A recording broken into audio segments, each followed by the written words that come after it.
ഭ്രമയോഗം എന്ന് പറഞ്ഞാൽ ഒരു ഫസ്റ്റ് ലുക്കിൽ തന്നെ ഞെട്ടിച്ച ഒരു സിനിമയാണ്. അപ്പോൾ ടീസർ നമ്മൾ പ്രതീക്ഷിച്ച സംഭവത്തിലേക്ക് തന്നെയാണ് പോകുന്നത്. എനിക്ക് ഏറ്റവും കൂടുതൽ ശ്രദ്ധിക്കപ്പെട്ട അതിൻ്റെ ഡാർക്ക് ടൂണാണ്. കാരണം ബ്ലാക്ക് ആൻഡ് വൈറ്റ് സിനിമ എങ്ങനെ നമ്മൾ തിയേറ്ററിൽ എക്സ്പീരിയൻസ് ചെയ്യണമെന്ന് ഇങ്ങനെ കാത്തിരുന്നെടുത്ത് വരാൻ പോകുന്ന വലിയൊരു അത്ഭുതം തന്നെയായിരിക്കും സിനിമ. പിന്നെ മമ്മൂക്ക സെലക്ട് ചെയ്യുമ്പോൾ അതിനകത്ത് വൈറലാകാൻ പറ്റിയ സംഭവങ്ങളുണ്ടാവുമല്ലോ. പിന്നെ പാൻ ഇന്ത്യൻ ലെവലിലേക്ക് ഇറങ്ങുന്ന സിനിമ ആയതുകൊണ്ട് നല്ല കണ്ടന്റ് ഉണ്ടായിരിക്കും. പിന്നെ ഭൂതകാലത്തിൻ്റെ ഡയറക്ടറാണുള്ളത് ചെയ്തേക്കുന്നത്.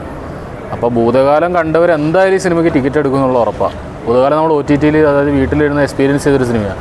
അപ്പോൾ അദ്ദേഹത്തിൻ്റെ ഒരു സിനിമ തിയേറ്ററിൽ കാണാൻ വേണ്ടി നല്ല കാത്തിരിപ്പ് തന്നെയാണ്. എന്തായാലും ടീസർ ഇറങ്ങി അടുത്ത മാസത്തിന് റിലീസ് ഡേറ്റ് വരട്ടെ. വമ്പൻ സംഭവം തന്നെ ആയിട്ടിരിക്കട്ടെ. നോർമലൊരു പ്രേത ലേറ്റ്സ് അങ്ങനെയുള്ള പടങ്ങളെക്കാളും വളരെ വ്യത്യസ്തമായിട്ടൊരു സംഭവം കൊണ്ടുവന്നു കഴിഞ്ഞാൽ വലിയൊരു ഇൻഡസ്ട്രിയിലുള്ള സാധ്യതയുണ്ട്.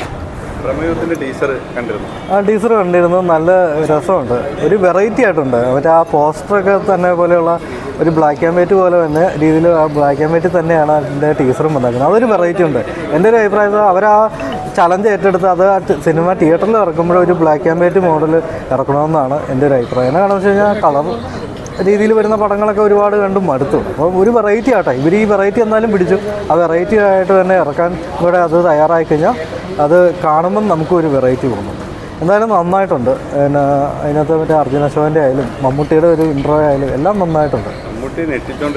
മമ്മൂട്ടി വെറൈറ്റി കഥാപാത്രങ്ങളും വെറൈറ്റി സിനിമകളും ചെയ്യട്ടെ. അങ്ങനെ വലിയ പിന്നെ ഞാൻ വലിയ പൈസയുണ്ട് അല്ലെങ്കിൽ ഞാൻ ഇറക്കുന്ന എല്ലാ പടങ്ങളും കാണണം അങ്ങനെയുള്ളൊരു തീരുമാനം എടുത്തു കഴിഞ്ഞാൽ ഒരു പ്രേക്ഷകരും കാണാൻ പറ്റില്ല. അല്ലാതെ ഡൗൺ ടു എർത്ത് വേണം നടന്മാരും സിനിമാക്കാരും എല്ലാം. അതാണ് ഇനിയുള്ള കാലഘട്ടത്തിൽ ഈ റിവ്യൂസൊക്കെ നമ്മൾ തിയേറ്ററിലൊക്കെ കാണുമ്പം അതിൽ നിന്ന് മനസ്സിലാവുന്നത് അങ്ങനെയാണ്. അതായത് അല്ലാതെ എൻ്റെ പടം കോടി രൂപ പിടിച്ചതാണ്, 3 കോടി 4 കോടി പിടിച്ചതെന്ന് പറഞ്ഞിട്ട് കാര്യമില്ല. ഡൗൺ ടു എർത്ത് ആണ് സിനിമാക്കാർ. അപ്പോൾ പടം വിജയിക്കും, പ്രേക്ഷകർ അത് സ്വീകരിക്കുകയും ചെയ്യും. അല്ലാതെ കോടി രൂപയുടെ പടം പറഞ്ഞിട്ട് ജനങ്ങൾ കാണണമെന്ന് പറഞ്ഞാൽ ആരും കാണാൻ പറ്റില്ല. പിന്നെ മമ്മൂട്ടിയെ പോലെ വെറൈറ്റി ആയിട്ടുള്ള കഥാപാത്രവും കാര്യങ്ങളൊക്കെ ഏറ്റെടുത്ത് ചെയ്യുക. അങ്ങനെ ഒരു മൈൻഡും കൂടെ വേണം. ഹിറ്റാകട്ടെ.